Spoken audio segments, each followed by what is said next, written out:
CKC 730, Montréal.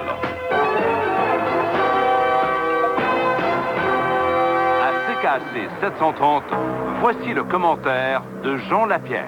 Bonjour, Monsieur Lapierre. Mes hommages. Alors, le nouveau dicton du gouvernement, et ça fait changement, pourquoi remettre à demain ce que l'on peut faire aujourd'hui? Ben, ça, c'est relatif. Et c'est pourquoi, ce matin, bien sûr, il faut se réjouir que le gouvernement fasse des efforts de réduction du déficit. Mais quand on est de la classe moyenne, là, pensez pas que vous allez avoir un congé, parce que la réalité, qu'on regarde les différents éléments des coupures, c'est une manière de passer ça autrement à la classe moyenne. Je pense, moi, que c'est un haro pour la classe moyenne, parce que, regarde, je te donne un exemple. L'assurance médicaments. Oui. Le gouvernement prétend ménager 196 millions de dollars. Oublie pas que c'est sur 3 mois seulement, parce que l'assurance médicaments va juste venir en vigueur au 1er janvier 97. Donc, l'année prochaine, la classe moyenne, par les primes qu'on va devoir payer d'assurance médicaments, va payer l'assurance médicaments pour les personnes âgées, va payer l'assurance médicaments pour les assistés sociaux. Au fond, on nous passe la facture. Ben, c'est ça. C'est un régime universel. Alors, évidemment, c'est C'est la classe moyenne qui va payer. C'est ça. Ceux qui s'en servent le moins qui vont payer plus. Donc, c'est pas une réduction, c'est une réduction dans les livres du gouvernement, mais ça va être un plus qu'on devra payer par le biais de primes à l'assurance. Aide juridique, on appelle ça des mesures contributoires. C'est évident que c'est la classe moyenne qui va devoir payer, là, dans le 30-40 000. On va couper les commissions scolaires. C'est évident qu'ils vont augmenter les taxes scolaires. Par conséquent, je comprends que pour les livres du gouvernement du Québec, c'est une réduction de 1,1 milliard, mais est-ce qu'il y a une réduction réelle des dépenses publiques?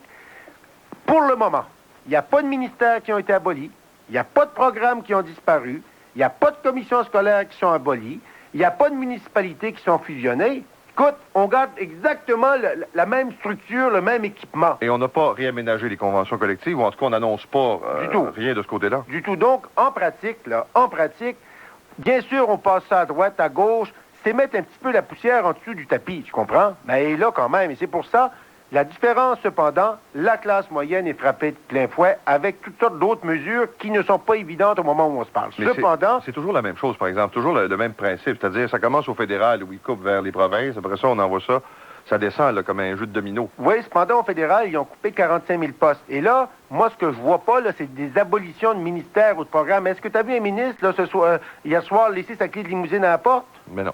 Et c'est pour ça, donc, peut-être que c'est le prochain exercice. C'est un exercice valeureux. Mais comme je te dis, ça ne sera pas directement au gouvernement du Québec, mais on va le payer ailleurs, et particulièrement à la classe moyenne. Et c'est un peu ce qui m'amène à mon deuxième sujet, celui de l'Hydro-Québec. Ça, c'est une augmentation de taxes. C'est une augmentation de taxes régressive à part de ça, parce que tu payes l'augmentation peu importe ton revenu. Oui. Et si ton revenu est plus petit, c'est une plus grosse proportion de ton revenu. Ce qui me surprend, c'est que le gouvernement ait accepté de leur donner immédiatement leur augmentation de frais de service. C'est ce que j'allais te dire. Ça, là, c'est à peu près comme un chien à qui tu donnes son biscuit, puis un coup qu'il y a le biscuit, tu lui dis « montre-moi la patte ». Je regrette, je ne comprends pas pourquoi on leur a donné le biscuit tout de suite. Mais pourquoi on leur a pas dit exactement? Faites vos devoirs, puis après ça, on verra. Exactement, parce que moi, là, ces histoires de couper les vice-présidences, là, j'ai entendu une histoire que je veux te raconter. Raconte. Juste entre toi puis moi. Toujours. Les VP, là. Oui. À l'Hydro, ils sont déjà prêts à disparaître, ça ne les dérange pas. Ils vont devenir directeurs généraux des services au lieu de s'appeler vice-président. Vice-président, ils ont un contrat qui peuvent se faire mettre dehors, tandis que directeurs généraux, ils sont protégés jusqu'à la fin de leur carrière. Alors, on va changer. Faudra vérifier le nombre de directions générales à la fin du processus. Ils peuvent maquiller ça un peu. C'est pourquoi je trouve que le gouvernement est bonasse de leur donner de biscuits tout de suite. Et au fond, c'est une autre manière pour nous de payer. Encore une fois, un 2,5 d'augmentation. On n'a pas augmenté la TPS TVQ, mais au fond, on augmente l'hydro de 2,5 c'est quoi la différence entre blanc-bonnet et bonnet-blanc? Mais là, ton ami Chevrette déclare, lui, que quand Bell augmente ses tarifs, c'est pas une augmentation de taxes. Non, mais par contre, ça vient tout de la même poche. Tu sais, la poche trouée dont Lucien parlait dans son discours, là? Oui. Maintenant, c'est une réalité. Cependant, il faut souligner que ça prend un certain courage pour faire ce qui a été fait hier. C'est un pas dans la bonne direction, mais ce n'est pas vrai que ce sont des économies de 1,1 milliard pour les contribuables. Ils vont nous repogner ailleurs parce que il n'y a pas de structure qui disparaît. J'ai l'impression qu'ils devront le faire dans le prochain budget. Tu peux pas continuer d'avoir le même nombre de commissions scolaires, le même nombre de municipalités, le même nombre de ministères, puis essayer de nous faire croire que ça va nous coûter meilleur marché. Mais Mme Drouin, elle dit, la présidente de la Fédération des commissions scolaires, même si tu annonces demain matin l'abolition de certaines commissions ou la fusion de certaines commissions, t'es pris pour payer le monde parce qu'ils ont des contrats collectifs blindés. Ouais, ben c'est pour ça qu'il faut que tu prennes des décisions tough tout de suite. Puis après ça, effectivement, tu as des primes de séparation ici et ça. Mais il y a du monde qui se sont fait mettre dehors avant aujourd'hui. Donc, c'est pas vrai là, qu'il faut garder tout le monde pour l'éternité, juste pour faire plaisir à Mme Drouin. Elle veut garder sa super structure. La réalité, c'est que si on soit, par exemple, nous, des brochures ou n'importe quoi, les plus riches, les plus cirés, les plus de couleurs, sont les brochures de la Fédération des commissions scolaires. On peut pas dire que l'ère d'économie a passé par chez eux, tu comprends? Et un petit mot en terminant sur les élus municipaux qui se poursuivent. À nos frais. Moi, là, il y a une nouvelle tendance qui se développe.